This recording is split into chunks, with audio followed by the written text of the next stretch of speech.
আপনি আমাকে জিজ্ঞেস করেছেন কিভাবে দ্রুত ধনী হওয়া যায়, ঠিক? জি ঠিক। সেরা সমাধান 5 ওয়াক্ত সালাত আদায় করুন, আর ফজরের আগে 2 রাকাত সুন্নাত মিস করবেন না। জানেন কেন? মানুষ যখন বিশ্বের টপ 10 জন ধনী ব্যক্তির লিস্ট করে, যুবক মানুষেরা থামুন থামুন ভাই, আমাকে উত্তরটা দিতে দেন। আমি উত্তর দিচ্ছি, আপনি বলছেন যুবক মানুষ। যুবক মানুষেরা, আমি উত্তর দিচ্ছি, আপনি কি জানেন শীর্ষ 10 জন ধনী ব্যক্তির তালিকায় 4 নম্বরে বিল গেটস, 3 নম্বরে জেফ বেজোস, 2 নম্বরে এলন মাস্ক, 1 নম্বরে কে? একজন মুসলিম যে ফজরের সালাত এবং সুন্নাত আদায় করে, সে এদের চেয়েও ধনী। কারণ নবী সাল্লাল্লাহু আলাইহি সাল্লাম বলেছেন যে ফজরের 2 রাকাত সুন্নাত পৃথিবী এবং এর মধ্যে যা কিছু আছে তার চেয়েও বেশি মূল্যবান। মানুষ এসে বলে, আমি 4 ওয়াক্ত পড়ি, ফজর সালাত মিস করি। আমি বললাম, কেন? আমি সকালে উঠতে পারি না। অন্য সব সালাত সময় মতো পড়ি, ফজর আমি উঠতে পারি না।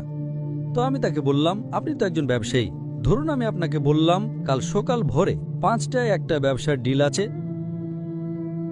যেখানে আপনি $1 মিলিয়ন পাবেন। আপনি কি সেই ডিলে যাবেন? আপনি বললেন হ্যাঁ, কিন্তু আপনি তো সকালে উঠতে পারেন না। না না না, $1 মিলিয়ন জন্য আমি ঘুমাবই না। তাহলে $1 মিলিয়ন জন্য আপনি ঘুমান না, কিন্তু 2 রাকাত সুন্নাত যা পৃথিবী এবং এর মধ্যে যা কিছু আছে তার চেয়েও দামি, তার জন্য উঠতে পারেন না? ফজরের সালাতের মূল্য কত ভাবুন। সমস্যা হলো আমরা হাদিস শুনি কিন্তু বিশ্বাস করি না, কোরআন পড়ি কিন্তু বিশ্বাস করি না। আল্লাহ বলেছেন, তাই আমি বলি আমি কখনোই আমার ফজর মিস করব না, এমনকি আমার সুন্নাতও মিস করব না। কেউ আমাকে $1 মিলিয়ন দিলেও না।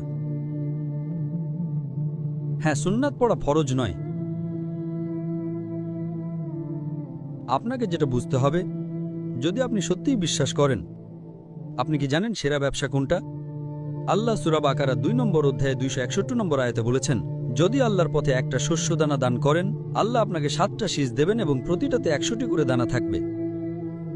তার মানে একটা দানা 700 গুণ হয়ে যায়।